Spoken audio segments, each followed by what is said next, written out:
जय जय शङ्कर हर हर शङ्कर जय जय शङ्कर हर हर शङ्कर जय जय शङ्कर हर हर शङ्कर जय जय शङ्कर. அத்வைதம் தெய்வத்தின் குரல் 4ஆம் பாகம். போர் தீர்ந்து அமைதி காண அனுபூதி பெற்றோர் விஷயம். தான் அந்த நிலையை கொடுத்து ஜீவன் வாங்கிக் கொள்கிறான் என்று ஈஸ்வரன் வெளிப்பட காட்ட வேண்டும் என்பதில்லை. இப்படி காட்டாமலே ஜீவன் முதிர்ச்சி அடைந்த பிறகு கனிந்த அந்த ஜீவனுடைய மனஸ் ஆத்ம விசாரத்திலேயே தோய்ந்திருக்கும்படியாக பண்ணி முடிவிலே பளீர் என்று ஆத்மா பிரகாசித்து மின்னலானது அதை பார்க்கிற கண்ணை பறிக்கிறார் போல் மனசை அப்படியே பறித்து தான் மட்டுமாக விளங்குவதாக காட்டினாலும் காட்டுவான். அத்வைதானுபவம் பெற்ற அநேக மகான்கள் இப்படித்தான் ஞான விசாரம் பண்ணுவது.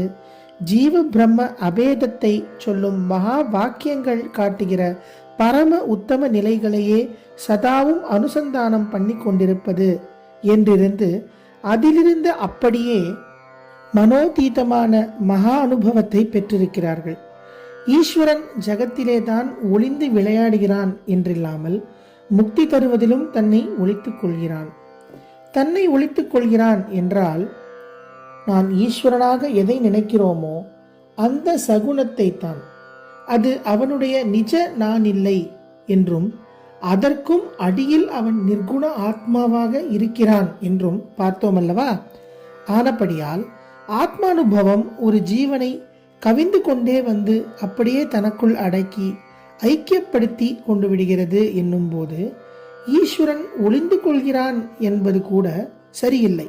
தன்னுடைய நிஜஸ்வரூபத்தில் அந்த ஜீவனை அவன் இறுக்கி இறுக்கி புதைத்துக் கொள்கிறான் என்றுதான் அர்த்தம். பல தடவை சொன்னது போல துவைத்த பாவம் ஞான மார்க்கத்திலே வேண்டாம் என்பதால் தான் நம்முடைய பார்வையில் ஈஸ்வர பிரசாதத்தை மறைத்து பண்ணுவது.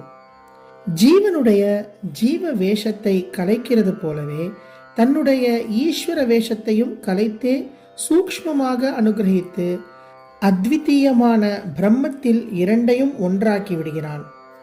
இதனால்தான் அனுபூதிமான்களாக இருக்கப்பட்டவர்களில் தங்களுக்கு ஞான சித்தி எப்படி ஏற்பட்டது என்று சொல்லி இருக்கிறவர்களில் அநேகம் பேர் இப்படி ஞான மார்க்கத்திலேயே சாதனை பண்ணினோம், திடீரென்று ஒரு நாள் மனஸ் அப்படியே நின்று போய் ஸ்வரூபானுபூதி ஏற்பட்டுவிட்டது என்கிற ரீதியில் சொல்கிறார்கள். நீங்கள் என்னிடம் நீங்களானால் ஈஸ்வரன் தான் ஞான மார்க்கத்திலே ஒருத்தனை கொண்டு விட்டு அப்புறம் சித்தி தருகிறான் என்கிறீர்கள். ஆனால் ஸ்வயமாக அத்வைதானுபூதி பெற்று அதை சொல்லியிருப்பவர்களான இன்னார் இன்னாரெல்லாம் இப்படி சொல்லவில்லையே என்று கேட்டீர்கள். ஆனால் அதற்கு இதுதான் பதில். ஈஸ்வரன் நான் தான் ஈஸ்வரன் என்று சகுனத்தில் காட்டிக்கொண்டு இந்தா ஞானம் என்று எதையோ பொட்டலம் கட்டி கொண்டு வந்து கொடுப்பதில்லை. தன் சகுன ரூபத்தை மறைத்து சூக்ஷ்மமாகவே இந்த அனுகிரகத்தை செய்வதாகவே அவன் அநேகம் மகான்களிடம் செய்திருக்கிறான். இன்னும் சில பேருக்கு நன்றாக ஞானோபதேச குருவாகவே வந்து நின்று கொண்டு அவர்களை ஞானத்திலே அழைத்து கொண்டு போயிருக்கிறான். ஒரே பக்தியாக அவனை ஆராதித்துக் கொண்டிருப்பவர்களுக்கு அவன்தான் பண்ணுகிறான் என்று நன்றாக தெரியும்படியாகவே திடீரென்று அத்வைதானுபூதியை வாரி கொடுத்திருக்கிறான். அருணகிரிநாதருடைய கந்தர் அனுபூதியில் இம்மாதிரி விஷயங்கள் ஸ்பஷ்டமாக தெரிவிக்கப்பட்டிருக்கின்றன. அந்த திருடன் சும்மா இரு என்றான். உடனே அத்தனை வெளிவஸ்துவும் மறைந்தே போய்விட்டது. அம்மாடி, இதென்ன ஆச்சரியம்! சும்மா இரு சொல் அற என்றலுமே அம்மா பொருள் ஒன்றும் அறிந்திலனே என்று ஒரு இடத்தில் சொல்கிறார். வள்ளியை திருடி கொண்டு போன திருடன் இவருடைய ஜீவபாவத்தையும் அபேஸ் பண்ணி துவைத்தமான சகலத்தையும் பறித்து அத்வைதானுபூதி தந்ததைத்தான் இப்படி சொல்கிறார். இதைவிட நல்ல ஸ்பஷ்டமாகவே இன்னொரு இடத்தில் யான் ஆகிய என்னை விழுங்கி வெறும் தானாய் நிலை நின்றது தற்பரமே என்றும் சொல்லியிருக்கிறார். மாணிக்க வாசகர் ஈஸ்வரனே தன்னையும் அவனுடைய நிர்குண சிவஸ்வரூபமாக்கி கொண்டான் என்பதை சிவமாக்கி எனையாண்ட என்கிறார். சிவனாக்கி இல்லை, சிவமாக்கி. சிவன் என்பவன் சகுண ஈஸ்வரன், சிவம் நிர்குண பிரம்மம். ஈஸ்வரனாக யாரும் ஆக முடியாது, பிரம்மமாகத்தான் ஆக முடியும் என்று பார்த்தோமே. திருவாசகத்தில் இன்னொரு இடத்தில் மாணிக்க வாசகர் பரமேஸ்வரனை கூப்பிட்டு எதிரே நிறுத்தி வைத்துக்கொண்டு, நம்ம 2 பேர்ல யார் கெட்டிக்காரா? நம்ம பரஸ்பரம் ஒருத்தரை இன்னொருத்தருக்கு விக்கிரயம் பண்ணிக்கிறதா பேரம் பேசிண்டு அப்படியே பண்ணினதுல யார் கெட்டிக்காரான்னு தெரியறது. ஒண்ணுமில்லாத அல்பமான என்னை நீ எடுத்துண்டு முடிவே இல்லாத ஆனந்த ஸ்வரூபமான உன்னை எனக்கு கொடுத்துட்டியே, யார் கெட்டிக்காரான்னு சொல்லு என்கிறார். பின்குறிப்பு: தந்தது உன்றன்னை கொண்டது என்றன்னை சங்கரா ஆர்கொலோ சதுரர் அந்தமொன்று இல்லா ஆனந்தம் பெற்றேன் யாதினி பெற்றதொன்றென்பால். ஈஸ்வரனே அவருக்கு அகண்டானுபூதி தந்ததைத்தான் வேடிக்கையாக சொல்கிறார். அருணகிரிநாதர் திருடன் என்றார்.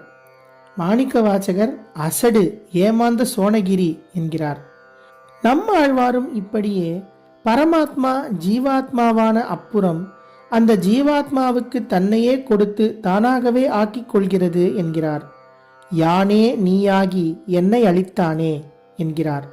திருவாய்மொழியை முடிக்கிற போது ஒரே அத்வைத்தமாக சொல்லிக் கொண்டு போகிறதில், கொதிக்க கொதிக்க காய்ச்சிய இரும்பிலே ஒரு சொட்டு ஜலம் விழுந்தால் அது சுர் என்று அதை இழுத்து கொள்கிற மாதிரி என்னை நீ உனக்குள்ளே உறிஞ்சிக் கொண்டு விட்டாயே என்கிறார். தீர இரும்புண்ட நீரது போல என் ஆருயிரை ஆரப்பருக எனக்காராவமுதானாயே. காமாட்சியை குறித்து பஞ்சசதி செய்த மூகரும் இதே மாதிரி சொல்லியிருக்கிறார். குரு சரணத்தில் சரணாகதி செய்தவர்களுக்கு அம்பாளே கருணையோடு சகுண உபாசனையை மட்டும் இல்லாமல் நிர்குண உபாசனையையும் படிவரிசை போட்டு கொடுத்து மோக்ஷம் என்கிற உப்பரிகையில் ஏறி நிற்கச் செய்கிறாள் என்கிறார். சத்கிருத தேசிக சரணா சபீஜ நிர்பீஜ யோக நிர்ரேண்யா அபவர்க சௌத வலபீம் ஆரோஹத்யம்ப கேபி தவ கிருபயா.